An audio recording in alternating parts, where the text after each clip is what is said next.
बात करेंगे पाकिस्तान की। पाकिस्तान में हालात इस हद तक पहुंच गए हैं कि अब लोग जीने के लिए सरकार से युद्ध करने की तैयारी कर रहे हैं। पाकिस्तान की सड़कों पे लाखों की संख्या में लोग सड़कों पे उतरे हैं और सरकार के खिलाफ नारेबाजी कर रहे हैं। पाकिस्तान के इस इलाके में एक वक्त की रोटी मयसर नहीं हो रही। लोग इतने बदहवास और बेबस हो चुके हैं कि सड़कों से निकल रही राहत सामग्री के ट्रकों के पीछे पागलों की तरह दौड़ रहे हैं।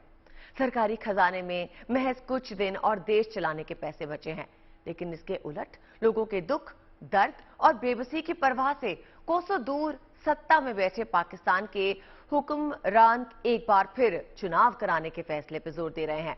ऐसा लगता है पाकिस्तान एक ऐसे बारूद के ढेर पे बैठा हुआ है जिसमें कभी भी विस्फोट हो सकता है, जिससे भयावह मानव त्रासदी आना लगभग तय है।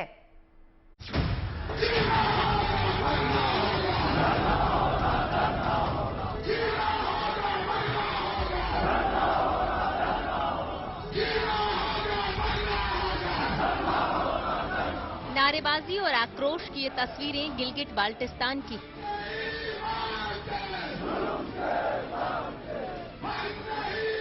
भूख और प्यास से बिलबिलाते ये लोग पाकिस्तान की शहबाज शरीफ सरकार के खिलाफ अपना गुस्सा निकाल रहे हैं। बलूचिस्तान में बीते 2 हफ्तों से आटे का संकट गहरा गया है, जिसकी वजह से लोग दाने दाने को मोहताज हो गए हैं। इसकी वजह से राजधानी क्वेटा में 20 किलो के आटे की थैली की कीमत 2,800 पाकिस्तानी रुपए हो गई। वहीं राज्य के दूसरे क्षेत्रों में इसकी कीमत 3,200 रुपए की मिल रही है। आसमान छूते आटे के दामों की वजह से नान पर भी कड़ी मार पड़ी है। पाकिस्तान में रोटी के साथ ही नान खाने का रिवाज है, लेकिन रोटी और नान दोनों ही आम आदमी की पहुंच से बाहर हो चुके हैं। पाकिस्तान में सियालकोट की सर्दी में लोगों को नान के लाले पड़ गए।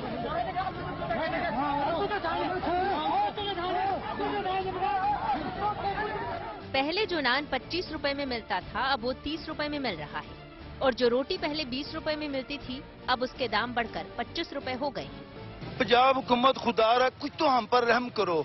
रोटी 20 से 25 रुपए कर दिया, आटा पहले से नहीं मिल रहा, आटा 200 रुपए किलो में भी दस्तयाब नहीं, धक्के खा रहे हैं। 10 रोटियां लेने आया था, अब मैं 7 रोटियां लेके जा रहा हूँ। अब पहले 3 टाइम खाते थे, अब 2 टाइम भी खानी मुश्किल हो गई। खुदा हम पर रहम करो। पाकिस्तान में आर्थिक हालात हर बीतते दिन के साथ खराब होते जा रहे हैं। सबसे बड़े वित्तीय संकट का सामना कर रहे देश में महंगाई ने लोगों का जीना मुहाल कर रखा है। प्याज से लेकर आटा तक के दाम आसमान पर पहुंच गए। दूध चावल तक लोगों को नहीं मिल पा रहा है। देखिए, पाकिस्तान में जो गुर्बत की हालत है, जो गरीबी की हालत है, वो उनकी रेखाएं तो देखिए जो कि आपको दर्शाता है कि वो इतने नीचे चले गए, खास करके जो मिडिल क्लास है, लोअर मिडिल क्लास है और जो गरीबी तबका है, उनकी जो मार है, इतनी मार है, दोहरी मार, तीसरी मार, चौथी मार, जो आर्थिक हर एक फ्रंट से मार है। देखिए, पाकिस्तान के अंदर में जो बच्चा जन्मता है तो ये समझने की चेष्टा कीजिए कि उसके ऊपर में पाकिस्तानी जो रुपीस होते हैं तो तकरीबन 4 से 5 लाख रुपए का उसके सर पे एक डेट लेके पैदा होता है। टोटल डेट जो पाकिस्तान का है वो तकरीबन $278 बिलियन का है। तकरीबन पूरे पाकिस्तान में आटे के लिए घमासान मचा हुआ है। लोग आटे के एक एक बैग के लिए आपस में लड़ रहे हैं, छीना झपटी कर रहे हैं, धक्का मुक्की कर रहे हैं। सोशल मीडिया पर वायरल हो रहे वीडियो और तस्वीरें देखकर लग रहा है कि लोग रोटी के लिए जान की बाजी लगाने को मजबूर हैं। यहाँ आटे की बोरी के लिए लोग आपस में झगड़ रहे हैं, तो पैसे हाथ में लेकर लोग आटा लदे ट्रकों के पीछे भागते नजर आ रहे हैं।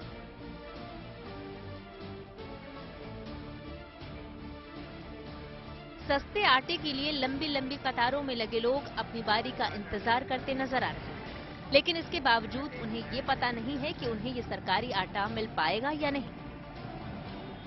पाकिस्तान के लोगों का मानना है कि इस बदहाली के लिए न सिर्फ शहबाज शरीफ सरकार बल्कि इमरान खान की सरकार भी जिम्मेदार है। हाँ, सब ये तासुर देने की कोशिश कर रहे हैं कि वो सब ठीक कर रहे थे, सब ठीक चल रहा था, जबकि उनके पास ना तो कोई मौशी पॉलिसी थी और ना ही उनके पास कोई ऐसी टीम थी कि जो मुल्क को मुश्किलात में से निकाल सके। तो हाँ, सब ने ये तासुर देने की कोशिश की कि सब अच्छा है, लेकिन सब अच्छा नहीं था। 3.5 साल बाद जब हाँ सब गए हैं तो जाने के बाद ही पता चला कि वो सब कुछ खत्म कर चुके थे। विदेशी मुद्रा भंडार में भारी कमी के कारण पाकिस्तान आटा, चीनी, घी जैसे जरूरी सामानों की कमी से तो जूझ ही रहा था। अब वहां दाल के लिए भी लाले पड़ने वाले हैं। पाकिस्तान के पास डॉलर की भारी कमी हो गई है, जिसकी वजह से दाल के 6 कंटेनर बंदरगाह पर ही अटके हुए हैं। बंदरगाह पर फंसे दालों की कीमत $1.5 अरब है। पाकिस्तान में मसूर, काले चने समेत 80% दालों का आयात किया जाता है, लेकिन डॉलर की कमी के कारण स्टेट बैंक ऑफ पाकिस्तान ने दालों को आयात की प्राथमिकता सूची में नहीं रखा है। एक टीवी शो के दौरान पाकिस्तान के कारोबारी साजिद तरार ने पाकिस्तान के सियासतदानों और रसूखदारों की पोल खोल कर रख दी। आप दर बदर धक्के खाते फिर रहे हैं, दर बदर। आप कोई ऐसा मुल्क बता दें जहां से आपने उधार ना मांगा। आपकी क्या? इंडिया से सर, इंडिया से नहीं मांगा अभी तक। इंडिया से देना जो उन्होंने नहीं था, गालियां जो आगे से पड़ती हैं।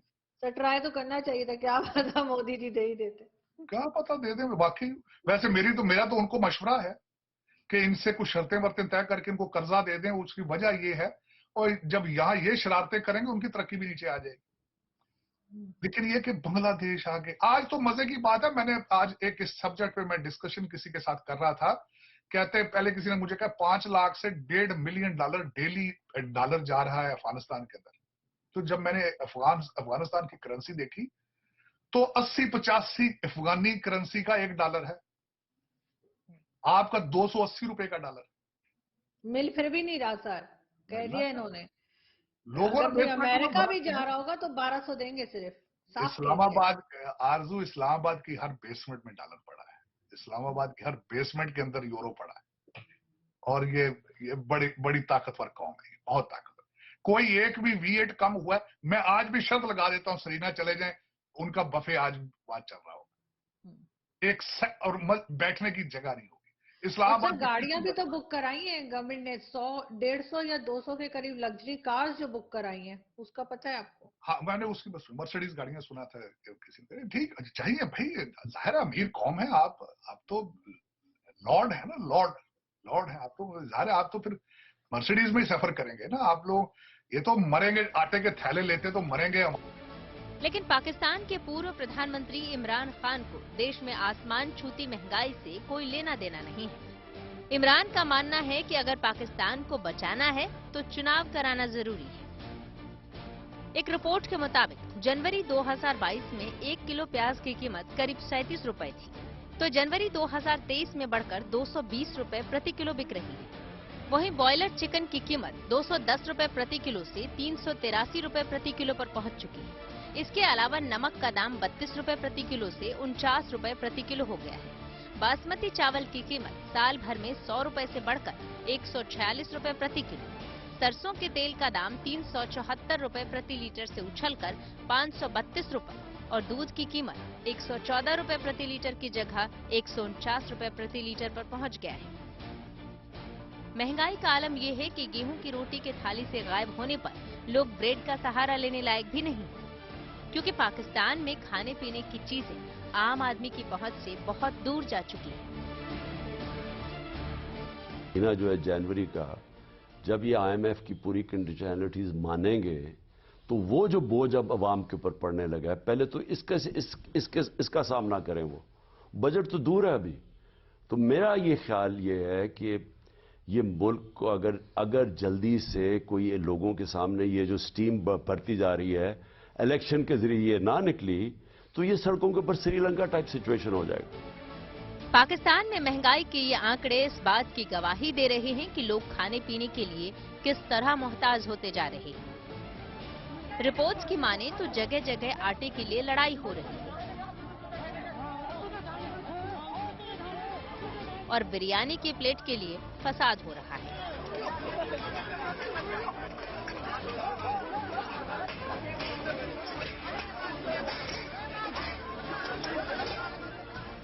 पाकिस्तान में फिलहाल चक्की आटे की कीमत 160 रुपए है और 1 किलो चीनी की कीमत करीब 100 रुपए बताई जा रही है। लोग बिजली और खाने पकाने के गैस की किल्लत का भी सामना कर रहे हैं। देखिए, उनके जो नए चीफ हैं आसिम मुनीर साहब, वो सऊदी अरेबिया गए थे और UAE गए हैं, कुछ पैसे उनको मुहैया कराए गए हैं, मगर वो वो इतने स्टर्न हैं, क्योंकि आज का समय तो निकल जाएगा, फिर क्या होगा, क्योंकि रोल बैक हो रही है, ये डेट बढ़ता जा रहा है। जब वो मांगते हैं कि 13 बिलियन डॉलर और चाइना से चाहिए, तो ये देखिए कि उनके बंदरगाहों के ऊपर में, खास के कराची के एयरपोर्ट में 6 कंटेनर हैं जहां की वो वहां से आए हैं गेहूं, मगर वो गेहूं को वो ले नहीं सकते, पैसे नहीं है। 1.5 बिलियन डॉलर के गेहूं पड़े हुए हैं कंटेनरों में, और देखिए किस तरह से भागदौड़ हो रही है, लोग मार रहे हैं एक बोरी आटा के लिए।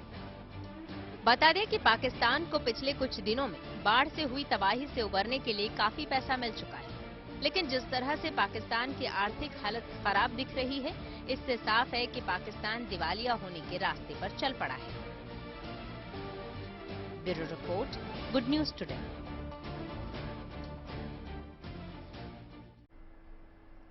इस समय पूरी दुनिया की नजरें पाकिस्तान पे टिकी हैं। पूरी दुनिया पाकिस्तान में हो रही मानव त्रासदी को देख रही है। लोगों को रोटी के लिए रोते और बिलखते देखा जा रहा है।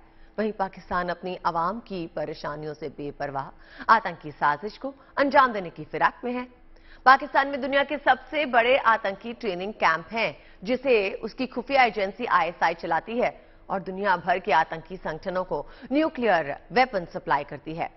लेकिन इस बार पाकिस्तान की आतंकी सोच ब्रिटेन के हीथ्रो एयरपोर्ट पे सबूतों के साथ पकड़ी गई। लेकिन सवाल यह है कि क्या पाकिस्तान के हुक्मरानों और आतंकी एजेंसी का मकसद पाकिस्तान के साथ साथ दुनिया को भी तबाह करने का है?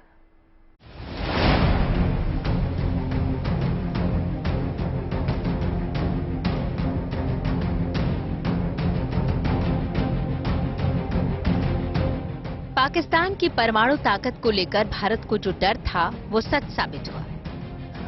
दाने दाने की मोहताज पाकिस्तान को अब भी अक्ल नहीं आ रही कि वो अपने देश की भूखी आवाम का पेट भरे।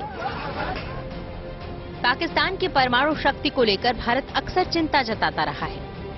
अब वही डर सच साबित होता नजर आ रहा है। लंदन के हीथ्रो एयरपोर्ट पर 29 दिसंबर को भारी मात्रा में यूरेनियम पदार्थ पकड़ा गया है। ये यूरेनियम परमाणु बम बनाने में सबसे ज्यादा काम आता है।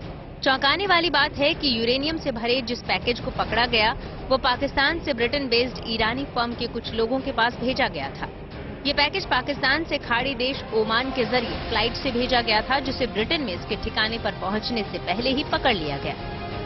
अभी आप बता रहे हैं जो इनरिच यूरेनियम का एक स्ट्रेन मिला है हीथ्रो एयरपोर्ट में, जिसको अभी हंस हंस करके दबाया गया है, खास करके यूके में ज्यादा नहीं आ रही है।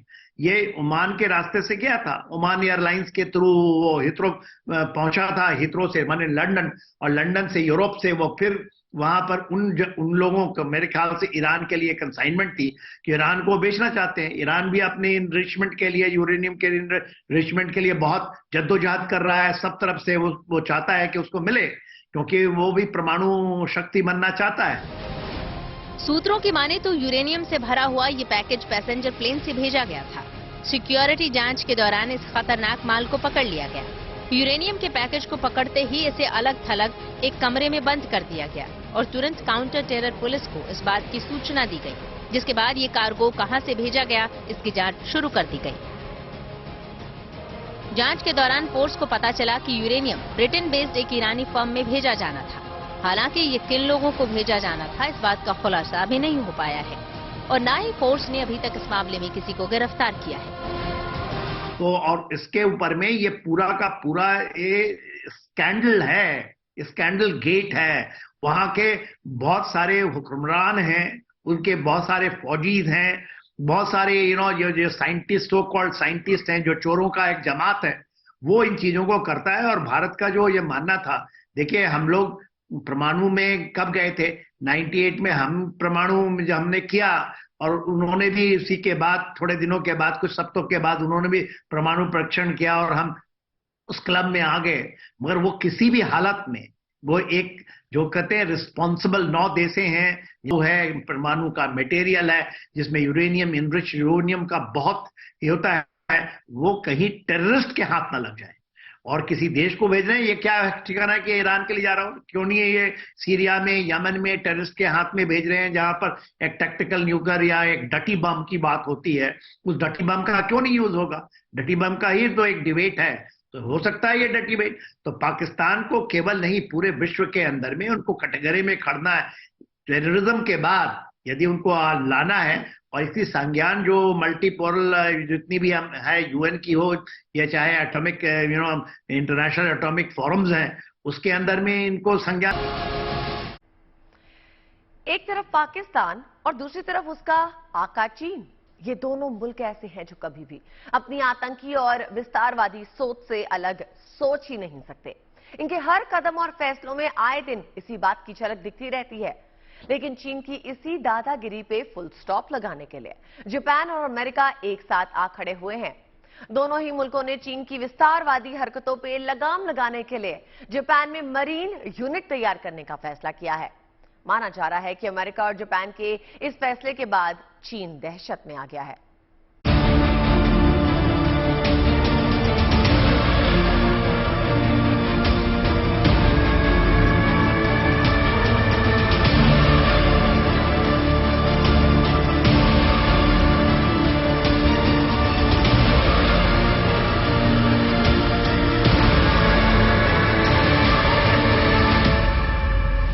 चीनी ड्रैगन से मिलकर जंग लड़ेंगे अमेरिका और जापान। किलर मिसाइलों से लेकर घातक मरीन सैनिकों की तैनाती। दक्षिण चीन सागर से लेकर पूर्वी जापान सागर तक दादागिरी दिखा रहे चीनी ड्रैगन पर जल्द ही नकेल कसने वाली है।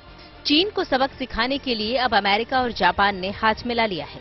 अमेरिका और जापान ने ऐलान किया है कि वे अपने सैन्य रिश्ते को मजबूत करेंगे। इसके साथ ही जापान के अंदर मौजूद अमेरिकी सेना अपनी ताकत को और बढ़ाने जा रही है। लिहाजा हाल ही में बनाई गई मरीन यूनिट को अत्याधुनिक जासूसी क्षमता के साथ जापान में तैनात किया जाएगा। ये मरीन सैनिक एंटी शिप मिसाइल भी दाग सकेंगे। हालांकि दक्षिण चीन सागर पर तनाव कोई नई बात नहीं है। तनाव का सबसे बड़ा कारण ये है कि चीन इसको पूरा अपना हिस्सा मानता है, जबकि Philippines, Taiwan, Malaysia, Indonesia, Vietnam और ब्रुनोई भी इसमें अपना हिस्सा होने का दावा करते हैं। चीन यहां पर लगातार निर्माण कर रहा है। यहां पर उसने मिलिट्री बेस तक बना दिया है। अब कुछ सैटेलाइट तस्वीरें सामने आई हैं, जिससे ये पुख्ता हो गया है कि चीन कैसे साउथ चाइना सी में जमीन हड़पता जा रहा है। अमेरिका के रक्षा मंत्री लॉयड ऑस्टिन, विदेश मंत्री एंटनी ब्लिंकन और जापान के विदेश मंत्री हायाशी योशिमासा, रक्षा मंत्री हमादा यासुकाजू ने मीडिया से बातचीत करते हुए कहा कि 12वीं मरीन रेजिमेंट को फिर से डिजाइन किया जाएगा। देखिए, जापान और अमेरिका तो एक साथ पहले भी थे। उनके अंदर में सिक्योरिटी ट्रीटी है। देखिए, सेकेंड वर्ल्ड वॉर में हिरोशिमा और नागासाकी में बम गिराने के बाद जापान को अमेरिका ने ये बताया कि पूरी सिक्योरिटी गारंटी हम आप देते हैं। और अमेरिका के अंदर में यूएस के 7 मिलिट्री बेस हैं, 1-2 नहीं 7, और सबसे बड़ा बेस जो ओकिनावा में है। हाँ, अभी क्या चेंजेस आए हैं कि जापान भी अब ये कहता है कि, और जो उसने एक उनके कॉन्स्टिट्यूशन में एक हिस्सा था कि वो अपनी डिफेंसिव फोर्स